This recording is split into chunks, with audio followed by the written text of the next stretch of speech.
So how did we get here? Do you want to just start at the... How did we get where? How did we get here? This is such a loaded question, I know. Yeah, okay, so turn your mic around. I don't know how to do that. Go right here where your button is. Dear, I've never had to do that. Try the, It doesn't look like, I don't know, he has, oh, I see the other one. I see what you're saying. Just like that. Okay. All right, so where are you from originally? Originally, I'm from Omaha, Nebraska. My parents divorced when I was 6 months old. We'll start way back then, you know. Sure. Because it has a fundamental impact on my life. I was taken away from a father who loved me by a mother who didn't want me. She just wanted to hurt him. So I wasn't told until I was 12 or 13 that my mom took me to the bedroom one day and said, your daddy Clark isn't your real daddy. And so she said, you can ask any question you want, and she walked out of the room. So that was a rather, it's kind of hard to ask a question if you don't have someone in the room to ask the question of. Yeah. But that was my mom. Kind of grew up in an emotional Antarctica. So there were no feelings. It was total control and very rule-based, a lot of fear, a lot of loneliness. So it was a situation where it was clear, nothing was ever said, but it was clear I wasn't to tell the two younger brothers that I'm from a first marriage that never was, as far as my mom was concerned. So the stepfather had two children, and he came from an alcoholic, domestically violent home, and when he was in 8th grade, he and his younger brother moved to his grandparents' house because of that abuse. And so his sister and his mother stayed in that home with his biological father, but unfortunately when we grow up in environments like that, that becomes normalized behavior. So when the two younger brothers took my mother's china cabinet and pulled it off on top of them, breaking all of her china, then I had to retreat to my room, and it became a coping mechanism to put my headphones out and drown out the screams, because the belt was a form of discipline at that point. And that kind of went on for years until I was in 10th grade, and then I kind of lost it one day, and he was my adoptive stepfather was beating one of them. I don't remember who it was, but I just lost my mind. I'm running cross country, so 20 miles a night, so I'm extremely thin on the same thing, and my stepfather was about 220 to 230, 6'4", and I jumped on his back and started beating him around the back of the head and the shoulders, thinking I'm going to die. But it was the weirdest thing, because he kind of turned, and in his eyes, it was the first time that I saw that thought run across his mind that, oh my gosh, I've become my father. I kind of grew up that way, and I saw a psychodrama drama company, repertory theater company, perform in Omaha at the University of Nebraska at Omaha, and the plays changed my life. I had never done drama, but I wanted to help people because there was no one there to help me as a kid growing up. I applied, not thinking that I would, get it, and they said, sure. I said, I don't have any drama experience, and they said, great, you don't have any bad habits to unlearn. Because what we did was real live drama, real situations, psychodramas. Did you audition in Nebraska? No, I was interviewed by one of the team members, and then I rode out to LA, and they said, if you have the willingness to learn, then we'll take you. So I got accepted, bought the plane ticket, and then I told my mother, and that was what I was most scared of. And her response was, you're not going anywhere. I said, I've already bought the ticket. I only need to know whether you're taking me to the airport or if I have to get a taxi. And I flew out to LA. It was on January 6th, and 2 days later, my birth father called me. So he goes, I'm Channing Parrott, I'm your father. And I went, okay. He said, I'd like to fly you up here. Up where? Because it's the first time that we've had any communication. And so, I live in the Bay Area. okay, I'm kind of curious.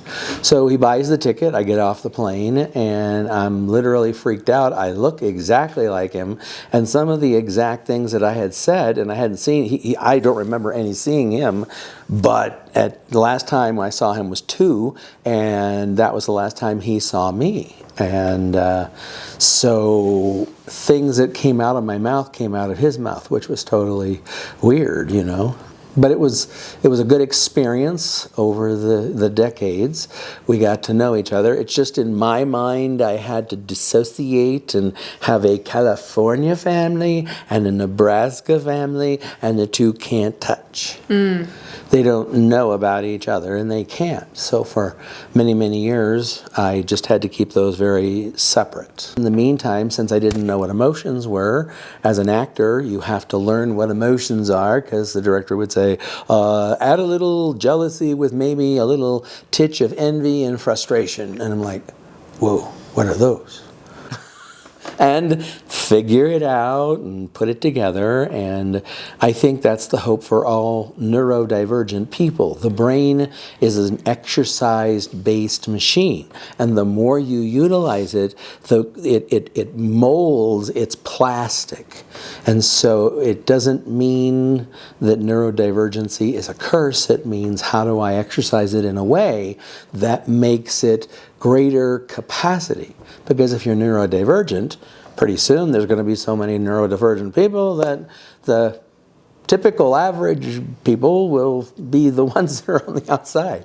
Yeah, yeah. So, at any rate, spent time performing in every state but Alaska, 8 years in Canada, from Vancouver to Quebec City and everywhere in between. Got asked to go to Europe. I was there 2.5 years performing for American service members, Turkey, Greece, Italy, Austria, Germany, Denmark, Sweden, Norway, France, Belgium, Holland, and Luxembourg. So, What kind of plays did you? we did a lot of plays on drugs and alcohol, race and equal opportunity, sexual harassment. So it was a great cathartic experience. Many, many people. In fact, I remember one performance. We did it at a school, and a kid literally came up, grabbed the pint out of my hand, and ran and just like, "Ah!" and ran over to the trash can and threw it in there. And he ran back to his spot and burst into tears, and everybody cheered. And it was like, who were we to know that he lived in that exact situation? Wow. So it was very empowering for him, and that's what we did over there, the 2.5 years. The tours were 5 months at a crack, so we had 5 tours. And the second tour, a young lady came over, and we worked extremely well together. And after a year, we decided, let's make this permanent. So we ended up getting married over there twice. So her parents came over for the ceremony, and they asked, what do you want? So they gave us 2-month Euro passes, which was really neat. So we Eurailed to Copenhagen and did a civil ceremony, and then a U.S. military army chaplain married us in Nuremberg, Germany. So it was a great experience. Okay, hey Carol. Hey there. All right. What's what's your version of events? How did you wind up in the theater company? Well, I saw them at my church. I wasn't really impacted by the plays as much. I was impacted by the people. And after seeing them, ended up having great conversations with 2 of the people from the team, and just asking them every kind of question and what it's like. And I don't know, something triggered in me, and I thought, that would be something to do for a really great thing to kind of transition. I'd planned on going to college. And so anyhow, I applied later that summer, the next summer, and had graduated from high school and got accepted, and so ended up flying to California. And a big step for me. I was from a very small town in Kansas, and even though my parents, they are very educationally minded, it was very important for them, and we would travel a lot every summer. So I don't feel like I was your typical Kansas person, but anyhow, flew to California.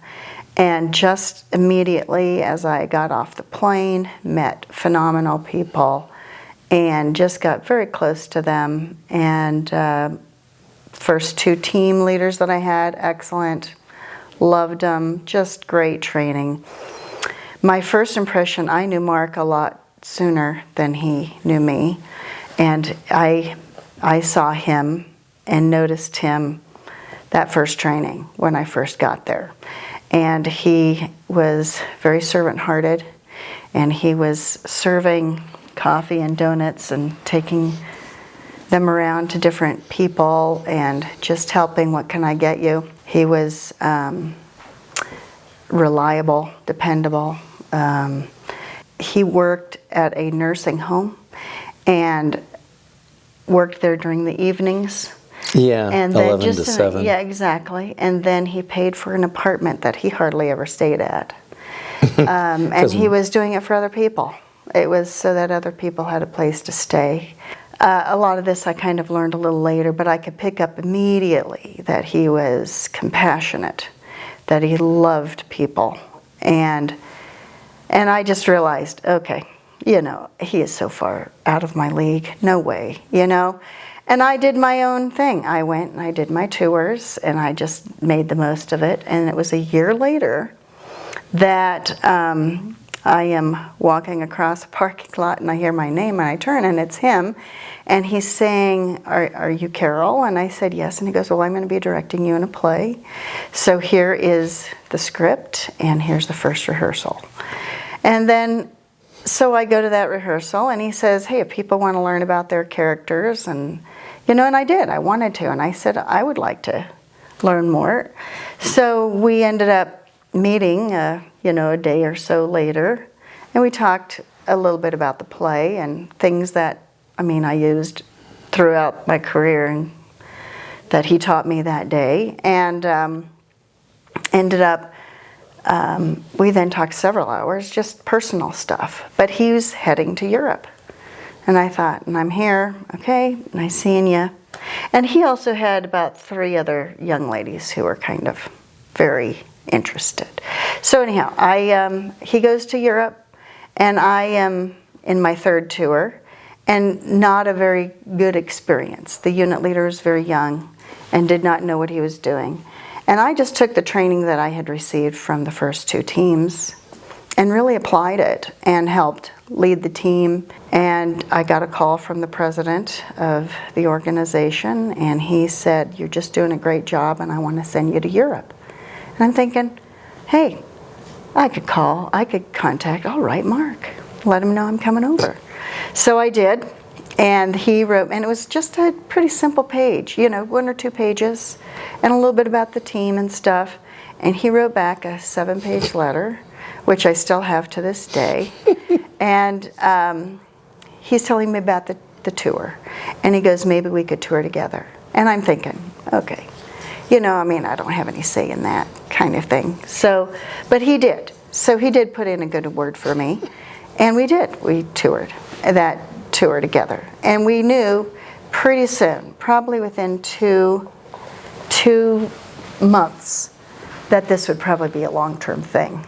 It's funny, again, his compassionate heart comes up over and over. He was thought of, really, you know, if people needed somebody to talk to, they went to Mark. And he was a great listener. He was so compassionate. He was so giving. And one of our teams, we ended up doing very well. You know, I mean, in terms of that organization, we did well to everybody outside. I mean, they would wonder, how did you do what you did? But still, one of the teams got into an accident, and so we wanted to drive to help support them. And we did. We did this all-night drive, and it was that all-night drive. Amazing what you can cover in conversation and sharing. And we did. And we just thought, oh, wow. Okay, I'm really, my emotions, whoa, calm down here.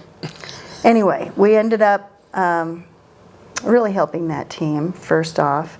And I just knew this is somebody, he was just really helping me to want to be the best that I could be. And for some reason, he saw a calmness and a steadiness in me. and thought, that's who I need in my life. And we did. We got married over there. And my parents were able to come over, and they gave us the Euro passes. Got to talk about our first date, though. It's February 14th. Well, yeah, Mark, is, when you are on the road, you're staying in host homes. So you can't just do your dating life like you would with normal situation. Because your stage life and your personal life are melding. So we were staying with a chaplain off of the military base on the German economy, and it was like an Addams Family house. There were like the spikes on the fences, and it was way up and eerie, and I'm sure there weren't bats, but there could have been bats. So, well, we got approval. We said, can we go? And the chaplain was gone, and his mom was there. So we're asking, can we go on a date? We haven't gone on a date, and we'd like to do that. We'll be back by, I don't know, 11 o'clock. It was a reasonable time. And we asked our team members. We said, can we go on a date? Is it all right? And so ended up, they all said, yes, go have fun. So we did. It was just the best time ever. And ended up that we get back, and the chaplain had arrived home, and he had locked us out of the gate. And so we're thinking, how are we going to get in? So before cell phones. Ended up, he hoisted me up over In a dress. Over the fence with the spikes. over the spiked fence. And and then he somehow gets up there and up there as well. I have no idea. And we come in, and anyhow, the chaplain is very upset, and we're trying to think, well, why? We really tried to cover our bases. You really try to be sensitive. You try to be aware. I think livid would be a better. Work things out, yeah. And he basically, boy, I tell you, he really let Mark have it. Yelled Mark and just screamed. Apologized, and I'm so sorry. We thought we were covering and doing everything we possibly could. We found out later that he had been stood up at the altar. So anything of love was he didn't want to see it. It was tough. Anyway, you just try to be really careful and aware, and you just realize you're in a different circumstance. And, but, I knew that this was somebody that I wanted to serve with and I wanted to work with, and we had similar values and ideas and goals. I believe we changed lives and helped a lot of people and made a lot of great friends. And we came back from Europe married. We were in North America for a year and a half before being asked to go to Australia to be the Australasian National Directors. So we supervised 68 young people that traveled Australia, New Zealand, Papua New Guinea. In fact, Carol was the first team leader to Papua New Guinea, which was a whole different thing in of itself. We had two teams that went to the Indian subcontinent, India, Pakistan, Bangladesh, Nepal, Sri Lanka. They would go backpacking and do plays in villages. And they spent 10 months doing that before they came back to Australia. Almost all of them, there were only 7 Americans. The rest were all Aussies and Kiwis. So we were down under. That changed our lives. Yeah. Very special group of people. We became very close to them, and still are with many of them to this day. It's just very precious. We opened up an office. What brought us here to Colorado Springs was we opened up an office here, a regional office, and then they downsized all the offices. And then Mark went back to college, and then we adopted. On to college, that's true. Well, anyway, and so did I. We just got our degrees a little bit later in life, and then ended up adopting 3 kids, and desperately wanted help. They were older. When they came into our home, Charlie was 3, Monique was 8, Tiffany had just turned 10. And you guys had registered as foster parents? And we had registered it as foster parents. In October. What inspired you to become foster parents? We've always been people who pay it forward. We want to leave a legacy of love behind us. One of the clear directions that we had is so many people, they want to adopt younger, babies, and usually 1 at a time. Well, we knew we needed to adopt more and we needed to adopt an older group, and we wanted to keep the sibling group together because we knew that if we didn't do that, they would probably have been separated. And so when they came to our home, we had been told by the caseworker, I've handled lots of cases. This is one of the hardest ones, very complicated one that you're going to get involved in, you know. And we still felt, yes, we should do this. And, you know, it was the birth family. It was the people within the case. They all had their own agenda. And we didn't feel supported at all. So we're trying to find some help. And Mark is Mr. Research guy, so he is looking around. You know, we have Medicaid, that's what we have. We needed to really find somebody who knew, could help us, give us some guidance, just a step in the right direction, and we couldn't. We went to people, and they were just, it was like cluelessness. It was like ineptness. It was really tough. And so as Mark is reading, he's attending all these conferences. I'm going to a couple of them as well and reading, but not nearly as much as he is. I'm needing to hold my full-time job so that we still have some sort of an income. So, you know, we were being creative. We were trying to find our own support group, and it was just like being in mud and just not able to move, feeling stuck. And so finally, you know, one of the psychiatrists, a very well-known one here, said, you need to go back, get your degree. You know a lot more about this than I do, and you need to start your own business. So he talked a lot with that person and also with my dad. And, you know, my parents were very supportive and gave a little bit of financial help as well. And we were so grateful for that. And he did. You went back and got your master's degree in social work.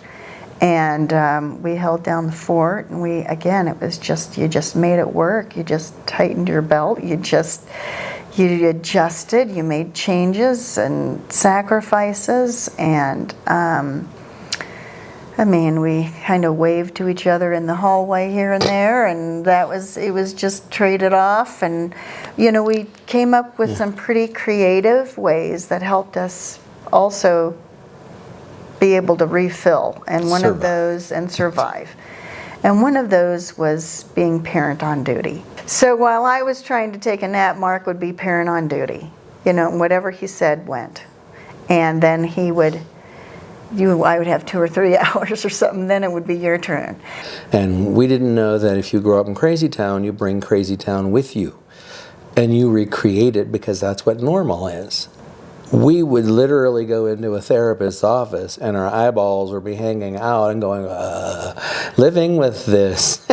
So the counselor would go like, well, the kid seems like, you know, he's got a Cheshire grin over there and she looks just fine. You look a little crazy though. Because the dichotomy between what they thought they knew and what it was like surviving in Crazy Town was just, it was crazy and was very, very difficult. And now there's a term called vicarious trauma. So we didn't experience their trauma, but when they came to live in our house, we experienced their trauma vicariously. So, you know, the psychiatrist who interviewed me for about 20 minutes. He said, I'd like to take you to lunch. Rumor on the streets has it that you've got certain expertise about attachment. And I said, yeah. So he asked me questions and grilled me for 20 minutes. And he said, Mark, I'm a psychiatrist. We're at the top of the, mental health, hierarchy, and I've been doing this 30 years, and my specialty is attachment and PTSD, and you know more about it than I do. You really need to become a therapist, and that's why we're doing these educational videos, to be able to say, hey, we would like to share the things that we learned the hard way out of sheer desperation and the fact that we didn't have any choice. And that's how we pass it on, how we pay it forward. Yeah, I have to say, Mark is very good. There's a lot of people who will attend trainings and teachings and whatever, and they have the paper to show it. But Mark is really good at applying it. He is excellent at applying it and keeping his feelers out there as to what's going on. And we did. We tried the brain integration, which did seem to move things forward a couple of steps. You have to rejoice in the small steps. For us, it wasn't major clickovers, but there were small victories. And even though it felt like we were pushed back several spaces as well, you have to rejoice in the small steps. And that's kind of where it's been for us. It has been very rewarding as Mark has, he started the C.A.R.E in 2006. He was able to get all of his hours and certifications and all that through being a social worker at schools in the area and got some great experience there. But he is always, always learning and always applying. And that continues to this day. He's always done that, and he has more depth of compassion that I don't know anyone close to how he can handle so many situations, appointments on a daily basis, emergencies calling at 10 a.m., midnight, awareness, and his kindness that comes out of him. I am always amazed at. I agree. Take a moment here. I think that's why we want to get this information out, try to get some kind of monetization of it, and be able to So you can keep doing it. yeah, and to pass it Yeah. on. I mean, I just sat with a desperate couple last night with an adoptive kid and 13, and they've had as many as 30 plus team members, GALs, respite, 30 people on a team. When she called, this is Saturday, and she called on Wednesday, I said, I'm not in the office till Monday, and she broke down because she said, we still have 15 people on this team trying to help write this 13-year-old's, life. And so I met with them last night, and there was some major movement in the short period that we have, and that's just unheard of. Both of the parents got extremely emotional, said, I've never even heard of stuff like this, and we've had easily 8, 9, 15 therapists. And if we can help other people, then that makes our struggle worthwhile. You can't be a parent and a therapist. Our kids would always say, don't give that therapy crap to me, kind of a thing. But even so, our children have some very significant struggles, but they still were far better off than if they had stayed with biological family. There really are no medals for becoming a foster or an adoptive parent, other than the fact that I brought my best self to the table, and I think Carol and I regularly, routinely say they're still better off now, even with their struggles, than they ever would have been had they stayed in their home. Mm-hmm. So. Yeah, absolutely. Yeah. All right.